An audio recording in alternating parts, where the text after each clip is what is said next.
I've been thinking in my head now. I want to ask you to describe this game, so I'll just ask, how do you describe it? It's one of the weirdest games I've ever played in. I mean, it was different than the bubble because it just was. I mean, we kind of knew what we were getting into. This was weird with that big of a venue, having played in all the venues we played in, then to come here and have no fans. It was quiet, cold. It was just weird. And we just had to figure out a way to win, you know. That was a good way to start this road trip, to win in that fashion. But that was a different game. Even coming out, like I'm used to being here and coming out and getting harassed by the fans, especially the people on the front row by the bench. And I'm just grateful that our guys continue to figure out different ways to win games. I thought DA's response in the second half was tremendous. And, you know, he's not the kind of player with his ability to have, you know, one rebound in a half. And that was, you know, not him. And then he responded with 8 in the second half. And I thought the defense he played on their wings was really good, even when he forced a tough shot. But the block he had on Siakam was huge for us. And Chris just had so many 50-50 ball plays tonight. So just a number of guys across the board. I thought Jay's shot making in the second quarter saved us, kind of kept the air in the tires a bit. But across the board, just figuring out a way to win on the road to start this trip in this fashion was pretty cool for us. It was kind of interesting. You guys, I think they had 21 offensive rebounds, but you guys got huge ones at the end. Yeah. Booker and Ayton fighting for a board that kept a possession alive. It's been something that they do it better than anybody, or second best. It's hard to explain. You know, our guys understand, you know, what was coming. It was almost like they were throwing it up there just to go get it at times. But, you know, tip your hat to them. They got extra possessions. I mean, when you give a team that many possessions and still hold them under 100 points, says something about your defense. We just have to correct this offensive rebounding thing because we dealt with it a few times this year. I know you said the rotation was off the last game, but you find yourself still in that mode of trying to figure out who to put in, who not? Yeah, we're still feeling it out when you have these many guys playing in different spots. It was a lot tougher tonight. We typically use our rotation chart and use it as a template and then go off a field. Tonight we just went off a field. I put Biz in there early just to get some juice, get us some energy, put some pressure on the rim.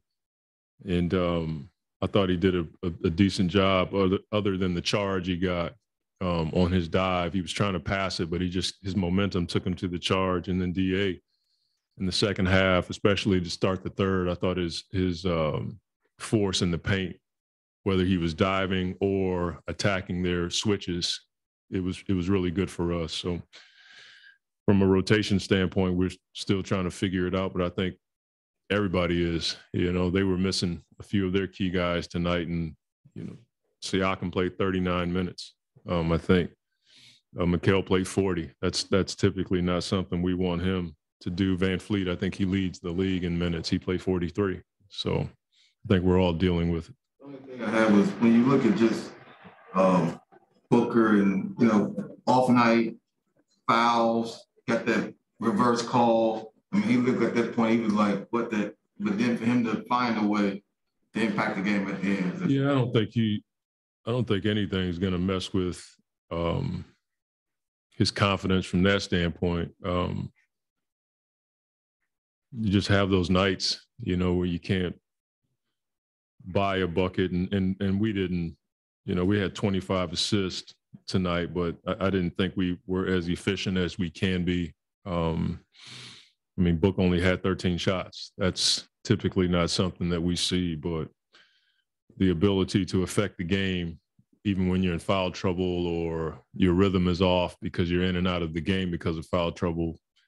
That's a talent and a skill that we don't take for granted. It's just weird because I think it was 20-something turnovers. You have 21 offensive rebounds and somehow find a way to win the game. Defense.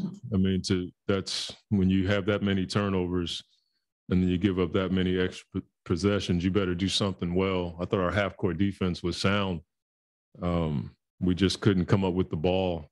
And, I have to look at the film, but I don't know how many of those turnovers were live ball turnovers, but it's just something we have to, correct. But that's what they do, though. They're long. I think I said it before we came here, preparing for a team that's long, athletic, and they attack the glass.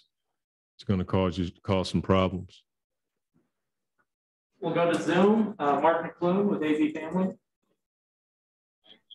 Hey, Monty, when you look at the way your team was able to close tonight in the 8-0 run in the fourth quarter, how much of that is practiced? How much of that is discussed in a huddle during a game? And how much do you think it's kind of just the makeup of your guys, the way you're able to close like that? Probably all of the above. We have certain things that we go to down the stretch. A lot of it involves, good guard play.